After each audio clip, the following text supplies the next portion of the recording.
안녕하세요. 원리입니다. 오늘 미국 증시에 완전히 뒤바뀐 상황이 펼쳐졌습니다.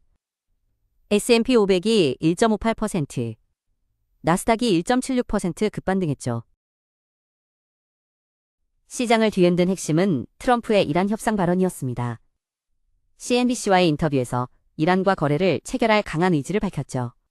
이 발언 직후 원유 선물 거래량이 급증했고 WTI 원유가 10.83%나 폭락했습니다. 시장은 즉시 지정학적 리스크 완화로 해석했어요. 특히 브렌트유도 8% 이상 하락하며 동반 급락했습니다. 이는 단순한 추측성 거래를 넘어서는 규모죠.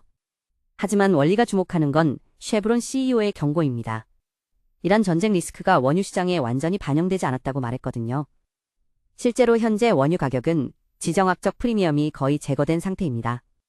만약 상황이 악화된다면 원유 급등과 함께 인플레 재점화 우려가 부상할 수밖에 없어요. 다음 주 이란 관련 헤드라인에 따라 시장 변동성이 극심할 가능성이 높습니다. 다음 주 시장을 좌우할 핵심 이벤트들을 원리가 정리해드리겠습니다. 먼저 연준 관리들의 발언이 집중됩니다. 10년 국채 수익률이 4.33%로 하락했지만 금리 정책 방향성에 대한 불확실성은 여전해요. 특히 파월 의장의 잭슨홀 발언 이후 시장이 기대했던 만큼의 비둘기파적 신호는 나오지 않고 있습니다. 이는 인플레이션 스티키니스 우려 때문이죠. 두 번째로 이란 상황입니다. 하르크 섬, 지상군 투입설이 돌고 있는데 실제로는 석유 저장 시설만 있는 작은 섬이라 현실성은 떨어져 보입니다. 하지만 호르무즈 해협 통제권과 직결된 전략적 요충지라는 점에서 상징성은 크죠. 헤드라인만으로도 시장이 요동칠 수 있어요. 세 번째는 빅스 지수입니다. 오늘 25.28로 하락했지만 여전히 25 이상의 고공포 구간이에요. 역사적으로 빅스가 이 수준에서는 추가 변동성 확대가 일어나는 경우가 많습니다. 다음 주 초반 변동성 확대 가능성을 시사합니다. 오늘 매그니피센트 7의 반등을 원리가 자세히 분석해봤습니다. 테슬라가 3.65%로 가장 강했고 브로드컴이 4.70% 급등했어요. 아마존과 구글도 각각 3% 이상 상승하며 기술주 전반이 숨통을 텄습니다. 하지만 진짜 관건은 지속성입니다. 엔비디아의 PER이 36배, 테슬라는 무려 356배에 달해요. 고평가 우려가 상당한 상황이죠. 더 중요한 건 이들 종목의 실적 모멘텀입니다. 최근 분기 실적을 보면 성장률 둔화 징후가 뚜렷해지고 있거든요. 특히 브로드컴의 급락이 나스닥 전체를 흔들었던 최근 상황을 고려하면 AI 테마 주식들의 변동성은 앞으로도 극심할 것 같습니다. 실제로 매그7의 시총 비중이 나스닥의 50%를 넘어서면서 꼬리가 몸통을 흔드는 현상이 심화되고 있어요. 원리의 관점에서는 매그7의 개별 실적과 AI 성장성에 대한 구체적 증거가 나와야 진짜 반등이 시작될 거라고 봅니다. 원리의 분석이 도움이 되셨다면 구독과 좋아요 버튼을 눌러주세요. 매일 미국 증시의 핵심을 원리가 전해드리겠습니다. 다음 주 섹터 로테이션 전략을 원리가 제시해드리겠습니다. 오늘 임의소비재가 2.63%로 최강세를 보였어요.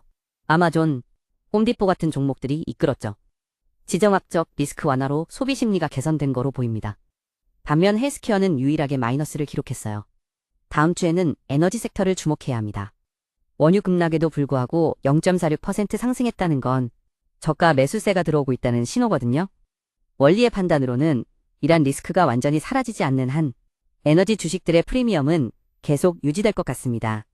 반대로 유틸리티나 필수 소비재 같은 방어주는 당분간 소외될 가능성이 높아 보여요. CNN 공포 탐욕 지수가 17점으로 극단적 공포 상태를 보이고 있습니다.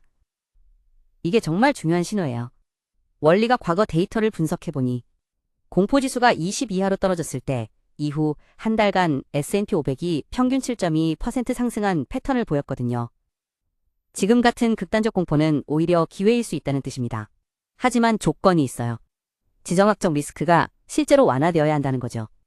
트럼프의 이란 협상 발언이 실제 결과로 이어진다면 공포지수는 빠르게 정상화될 겁니다. 원리는 다음 주 공포지수가 25 이상으로 다시 올라간다면 단기 조정, 20 이하로 내려간다면 본격 반등 신호로 해석하고 있어요. 마지막으로 원리의 다음 주 포지셔닝 전략을 공유드리겠습니다. 첫째, 단기적으로는 변동성 확대에 대비하세요. 빅스가 여전히 25 이상이고 이란 헤드라인 리스크가 남아있거든요. 특히 옵션 시장에서 풋 거래량이 급증하고 있어 추가 하락 압력이 예상됩니다. 현금 비중을 늘리거나 해지 포지션 구축을 고려해보세요. 둘째, 중장기적으로는 극단적 공포 상황을 기회로 활용하는 전략을 추천합니다. 특히 기술주 중에서도 실적이 견실한 종목들 위주로 접근하세요. 밸류에이션 매력도가 높아진 종목들이 늘어나고 있거든요. 셋째, 섹터 다변화가 중요해요. 에너지는 해지 포지션으로, 임의 소비재는 경기 반등 베팅으로 고려해볼 만합니다.